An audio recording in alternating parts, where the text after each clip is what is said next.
The topic is the election of President Obama, gangs, and ex-offenders. And we have with us Reverend Walker, Mr. Britton, and Mr. Greenlee to talk about this. And of course, Mr. Britton, before we had our second commercial break, we promised that we'd give you an opportunity to make some statements in reference to how people that you know who might be or have been involved in gangs that you've had conversations with, what are their attitudes and their impressions in reference to the election of Mr. Obama? Well, for me personally, it was a great experience to be able to be alive and to witness history. This is something that people have told me that would never happen, that I'll never live to see it. Me being 21, I was able to witness it and see it. And so for me, it motivated me. It eliminated every excuse I ever had to not being for what my destiny really is. And as far as for gang members and any young person I may have came in contact with, and they're excited. They're excited about being able to witness the election of our president. So many of them still take it to the wrong way in certain instances, such as our gang members feel like, you know, now that we got a black president, now I can do what I want to do, instead of letting it motivate them to go on and do something positive, to go on and fulfill their dreams of becoming lawyers, doctors, business owners. And so I think that as time continues to go on, they will understand what kind of mind our president really has.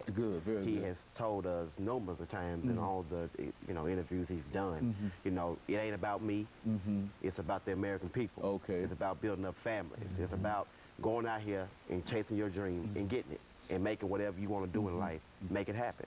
And so I think as time continues to go on, our young people will continue to understand what it really means and what this really can help them in their own personal life. Very good. And of course, Mr. Greenlee, what are your impressions in reference to this, of your experience? Let me speak on the ex-offenders. Okay, if I can speak on the ex-offenders, I am an ex-offender. Okay, so my whole thought is, with this man being the first black African-American, but we know he's the president of the United States, okay, what are we going to do to bring the resources, and let me tell you something, with the finances, to stop a lot of this stuff that these folks are feeding on us off of in these penitentiaries? Okay, we need to start the fighting. There are some lawyers and there are some people out there who can take an advantage of what Obama's trying to do, you know, to really help curve this thing of 60% of people locked up all over the United States are black. 60%. You know, and then they're saying 50% of us don't even graduate high school. So, you know, so some of those things that we can begin to work on to help Obama, because Obama has opened it up. So don't get this wrong. You know, Obama has opened this thing up now. This politics and stuff will never be the same. It's gonna be a different ball game from here on. Now, can he do all this work? No. Okay. Should he do it? No. Okay. But shouldn't we use him as a tool and a resource for us to get other things done? Shouldn't we be able to use it? Yes, we should. And for us ex-offenders, we need to find ways of stopping people from making us pay money that we can't even get a job. See, so how can we get the lawyers out there to begin to fight? If you haven't never killed nobody, never raped nobody, and you call a small dope charge at 18 years old, and then you're 30 and it's still on your record and stop you from making a living? So these are the things that I'm looking at, you know, as far as Obama. I'm going to see can other people step up. They got the powers and the resources with Obama. Okay, and let's do some real things. And, you know, if we can bring it down to 30%, we'd be better off than 60. So, and you appear to agree with that, with that assessment in terms of what we go on. Yeah, pretty much so, Dr. Haney. I think that, first of all, I think as Black Americans, we need to understand that President Obama, you know, he's not the savior. You know, he is the president of the United States of America, not the president of Black America. But there are plenty of issues, like Brother Lonnie was talking about, in America, within the black race and then within the black community that really needs to be addressed. And I think what's happening is with the Obama administration is you know, with that, I had alluded to the Second Chance Act, which hit the table in 2005. I think All Inspector and some other guys up there, they initiate this process.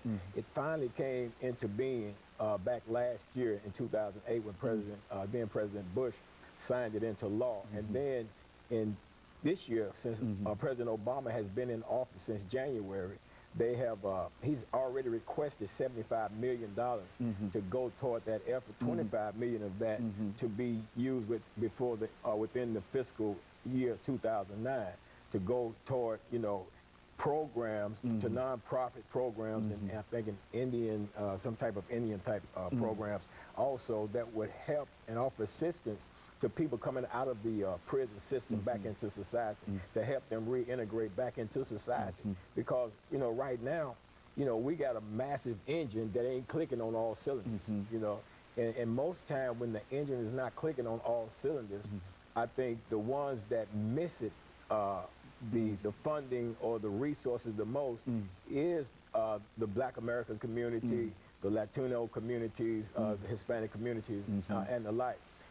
But the money, please be clear about this, is appropriated for all people that have been incarcerated in the system, you know, and I don't want to make it seem like this is a black only thing, because it's not, because the penal system consists of all races, all cultures, all nationalities of people that need the same resources, that need the same assistance in coming out and making that entry back into society.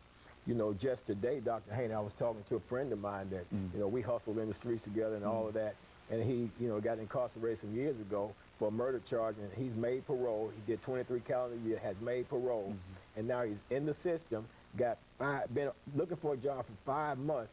He needs to get on work release, spend 90 days on work release before he can be released back in society. But where's the resources? That once he gets back, the situation is almost as bad as it was before. Right. Okay. And of course, we're getting ready for our our final commercial break, and then we'll come back and we'll give all of you an opportunity to continue our discussion. But I think that this is essentially what we wanted to hear about what the impact that Mr. Obama's election is having.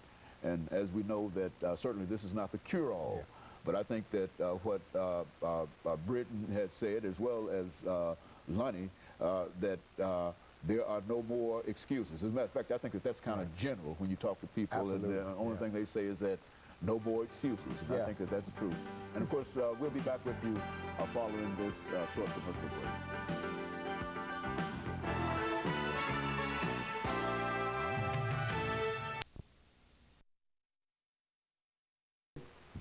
The topic